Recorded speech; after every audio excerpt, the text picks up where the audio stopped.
पूरे वर्ल्ड में आर्मी और उनके जवानों को लेकर हमेशा से ही अलग सेंटिमेंट रहा है। हम जब भी कोई आर्मी कन्वॉय करते देखते हैं या किसी मिलिट्री ऑपरेशन के बारे में पढ़ते हैं तो हमारा सीना अपनी आर्मी के लिए गर्व से चौड़ा हो जाता है। ऐसे में एक हथियार, मिसाइल और फाइटर जेट्स, भला कौन ही होगा जिसे इन सब चीजों के बारे में सुनकर इंटरेस्ट ना आता हो। लगभग हर देश के पास उनकी एक स्पेशल फोर्स होती ही है और उन स्पेशल फोर्स के पास देश के सबसे बेहतरीन स्नाइपर्स भी होते हैं। आज की अपनी इस वीडियो में हम बात करने जा रहे हैं एक ऐसे ही स्नाइपर की जिसके बारे में कहा जाता है कि वह कई मील दूर से भी अपने निशाने को भेज सकते थे। महाभारत की कहानी में हमने अर्जुन के बारे में तो जरूर सुना ही होगा कि कैसे अर्जुन ने पानी में मछली के रिफ्लेक्शन को देखकर उसकी आंख पर निशाना लगाया था। हालांकि आज के आधुनिक युग में ना तो सेनाएं तीर धनुष चलाती हैं और ना ही ऐसे तीरंदाज देखने को मिलते हैं, लेकिन इनकी शक्ल में हम ऐसे स्नाइपर को जरूर जानते हैं जो अपनी बंदूक से किसी भी निशाने को भेदने में सक्षम होते हैं। ऐसे ही एक स्नाइपर थे अमेरिकी स्पेशल फोर्स सील के क्रिस कायल। इनके बारे में कहा जाता है कि वे लगभग 1 मील की दूरी से निशाना साधते हुए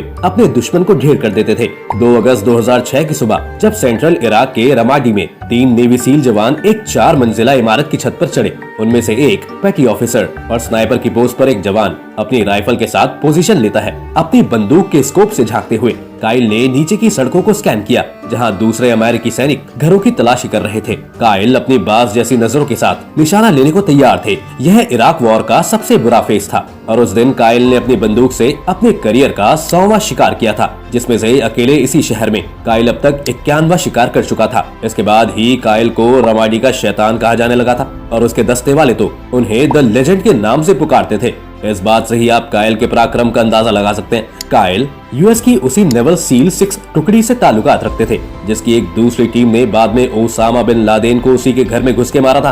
क्रिस्टोफर स्कॉट काइल का जन्म 8 अप्रैल 1974 को ओडेसा टेक्सास में हुआ था। उनके पिता ने 8 साल की उम्र में काइल को उनकी पहली राइफल खरीद दी थी जो कि एक बोल्ट एक्शन .3006 स्प्रिंगफील्ड राइफल थी, लेकिन बाद में उनके कौशल को देखते हुए उनके पिता ने उनको एक शॉटगन भी गिफ्ट की थी, जिसके साथ ही वह दोनों हिरण, तीतर और बटेर का शिकार किया करते थे। काइल ने मिडलॉथियन टेक्सास में अपनी हाई स्कूल शिक्षा प्राप्त की और 1992 में ग्रेजुएशन के बाद वो एक प्रोफेशनल बोरोनकर राइडर बन गए। हालांकि वो अपने इस प्रोफेशन को ज्यादा दिन फॉलो नहीं कर पाए क्योंकि उनकी किस्मत शायद उनसे कुछ और ही करवाना चाहती थी। बताते हैं कि सील ज्वाइन करने से पहले काइल एक आर्मी रिक्रूटिंग ऑफिस में US marine corps special operation join करने गए थे, जहां एक अमेरिकी नौसेना अधिकारी ने उन्हें सील्स के लिए ट्राई करने के लिए कहा।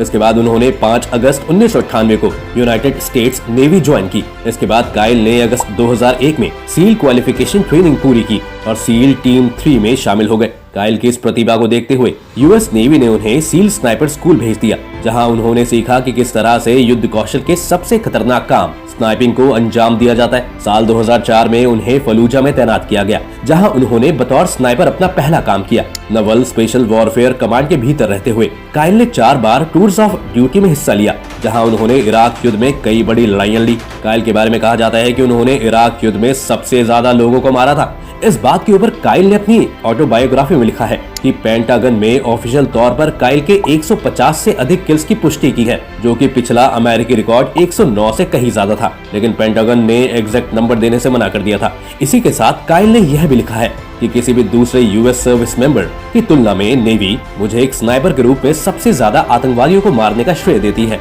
काइल ने इराक में अपना पहला निशाना एक औरत और एक बच्चे को बनाया था। कहा जाता है कि वो औरत, वो बच्चा उस दिन रमाडी के एक इलाके में यूएस मरीन की एक टुकड़ी पर हमला करने के लिए गश्त कर रहे थे। ठीक उसी वक्त काइल उस इलाके में एक छत पर दुश्मन की हरकतों पर नजर रखने के लिए बैठा हुआ था। जैसे ही काइल ने उस औरत और उस बच्चे को घर से बाहर निकलते हुए हाथ में एक ग्रेनेड थामे हुए देखा तो काइल ने उस बच्चे को अपनी गोली से शूट कर दिया। बाद में जब काइल ने उस औरत को भी ग्रेनेड निकालते हुए देखा तो क्रिस ने उसे भी अपनी गोली का निशाना बना दिया। वहीं काइल ने अपने सबसे लंबी दूरी का निशाना भी इराक में ही लगाया था, जहां उसने करीब 1920 मीटर दूर बैठे एक आतंकवादी को मारा था। स्नाइपर के रूप में काइल से अक्सर उनके हथियारों के बारे में पूछा जाता था।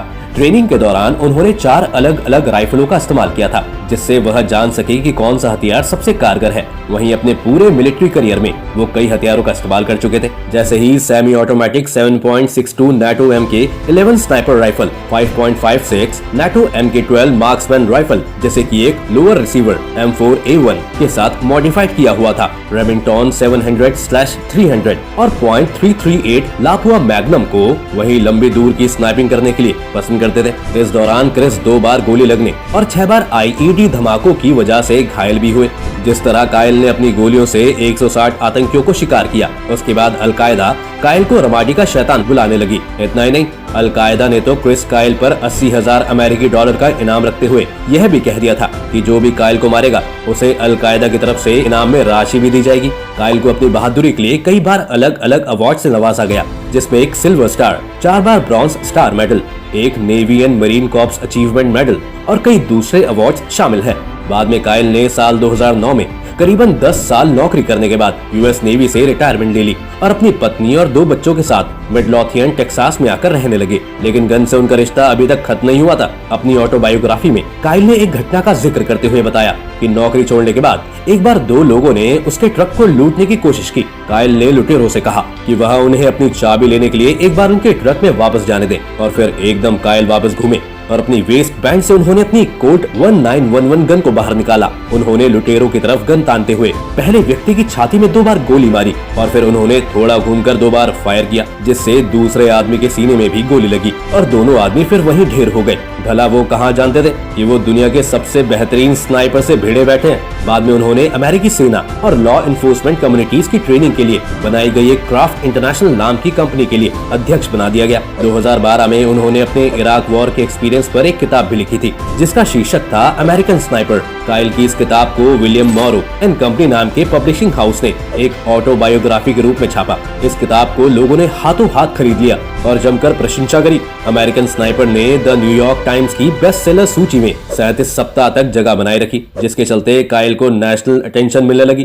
कायल ने इसके बाद FITCO किड्स फाउंडेशन के साथ मिलकर काम करना शुरू किया, जो कि एक नॉन प्रॉफिट ऑर्गेनाइजेशन है जिसने विकलांगों, गोल्ड स्टार फैमिलीज या PTSD वाले लोगों को free in home fitness equipment मुहैया करवाने से लेकर पर्सनल प्रोग्राम्स, पर्सनल ट्रेनिंग प्रदान करने के लिए हीरोज प्रोजेक्ट नाम से एक प्रोग्राम बनाया था। इसके बाद कायल का पूरा ध्यान फौज से रिटायर हो चुके लोगों के लिए बेस्ट सुविधाएं देने पर हो गया था। वेटरन्स का समर्थन करके कायल अपनी बैटलफील्ड के बाहर एक पहचान स्थापित करने की कोशिश कर रहे थे, लेकिन कायल को क्या पता था कि उनकी ये मदद करने की सोच ही उनकी एक दिन जान ले लेगी। 2 फरवरी 2013 के दिन कायल और उनके दोस्त चैड लिटिलफील्ड की उनकी ही एक साथी एडी रे रोथ ने एक शूटिंग रेंज पर गोली मारकर हत्या कर दी। हत्या के वक्त कायल और लिटिलफील्ड दोनों के पास ही .45 कैलिबर 1911 स्टाइल पिस्तौल थी, लेकिन हैरानी वाली बात यह थी कि दोनों में से किसी की भी बंदूक से एक भी गोली फायर नहीं हुई थी। कायल को .45 कैलिबर पिस्तौल से मारा गया, जबकि लिटिलफील्ड को 9 मिलीमीटर SIG सौर पिस्तौल से गोली मारी गई थी, और यह दोनों पिस्तौल कायल की ही थी।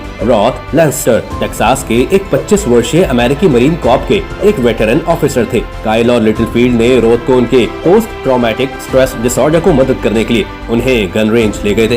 रॉथ लगभग 2 सालों से सिजोफ्रेनिया नाम की एक मानसिक बीमारी से जूझ रहे थे। इस बीमारी में कहा जाता है कि पेशेंट्स को हेलुसिनेशंस और फ्लैशबैक्स आते हैं। बाद में कोर्ट ने रोथ को दोषी करार ठहराते हुए उम्र कैद की सजा सुनाई थी। आज भी जब कभी अमेरिका सील्स की बात होती है तो क्रिस कायल का नाम लिए बिना शायद ये कहानी अधूरी ही रह जाएगी। हमारी वीडियो के अंत तक बने रहने के लिए आपका धन्यवाद। अगर आपको हमारी ये वीडियो पसंद आई हो तो वीडियो को लाइक करें और अपने दोस्तों को शेयर करें।